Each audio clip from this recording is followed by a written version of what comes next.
আন্দোলনরত শিক্ষার্থীরা যেহেতু রাজাকার, তারা রাজাকার শব্দটা একটি ঘৃণিত শব্দ, আর এটা সাধারণ ছাত্রছাত্রীরা মানতে পারেনি।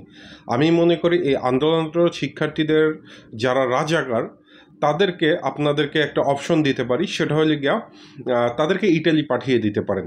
আমার মনে হয় যে ইটালি পাঠিয়ে দিলে খুব ভালো হবে। আপনি ইটালি সরকারের সাথে আলোচনা করে যে আমার দেশে প্রচুর পরিমাণ রাজাকার, এটি তো আসলে আপনারা মেরেও ফেলতে পারতেছেন না, আবার তাদেরকে আপনারা মানে এখন কিছু করতেও পারতেছেন না, পারেন যেটা সেটা তো করেই দেখিয়েছেন।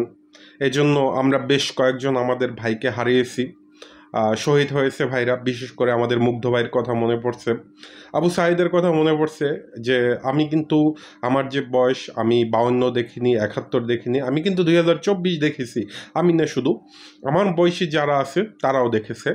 আর একটা কথা বলবো যে যারা পুলিশ গুলি চালিয়েছেন তারা ভালো কাজ করেছেন।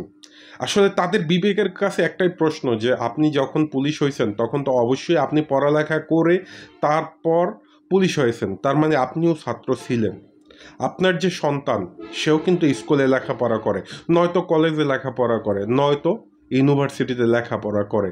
তার মানে আপনি আপনার সমতুল্য সন্তানদেরকে আপনি গুলি করেছেন। যাই হোক, এটা আপনাদের বিবেক নাড়া দেয়নি, ঠিক আছে? তো পৃথিবীতে যত আন্দোলন ঘটেছে, যত স্বৈরশাসকের পতন ঘটেছে, সব কিন্তু এই ছাত্র আন্দোলনের মাধ্যমেই। তো এটা কিন্তু সরকারের বোঝা উচিত ছিল। তো মাননীয় প্রধানমন্ত্রীর যেটা দেখলাম, যে মানে একজন মানে মৃত্যুর চাইতে তার মেট্রো রেলের জন্য সে কান্না করছে, সে এক্সপ্রেসওয়ের জন্য কান্না করছে, এলিভেটেড এক্সপ্রেসের টোল প্লাজার জন্য কান্না করছে। এই কান্নাগুলো না করে আপনি তার চাইতে কথা বলুন, ইটালির সরকারের সাথে, গভর্নমেন্টের সাথে কথা বলুন। এই সময়গুলো নষ্ট না করে আপনি বহির্বিশ্বে কথা বলুন যে আমরা বাংলাদেশে এই রাজাকারদেরকে রাখতে চাই না।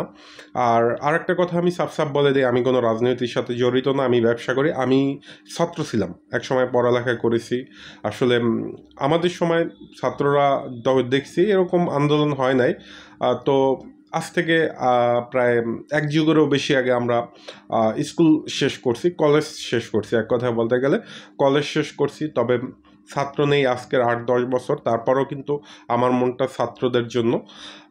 আর আমার নিজেরও একটা সন্তান আছে, তার যে ভবিষ্যৎ কী হবে জানি না। তবে আমি অনুরোধ করব যে দেশে না রেখে এই রাজাকারদেরকে ইটালি পাঠিয়ে দেন। রাজাকারদের না, শুধু রাজাকারের বাবা মা, 14 গোষ্ঠী, রাজাকারের গার্লফ্রেন্ড, রাজাকারের। তো তাতে করে আপনাদের আর বুলেটও খরচ করতে হবে না, দেশটা আপনারা আপনাদের ইচ্ছা মতো চালাতে পারবেন, আর কেউ কোনো দিন আন্দোলনও করতে হবে না। আমার সাথে যদি আপনারা একমত হন, অবশ্যই জানাবেন কমেন্ট করে।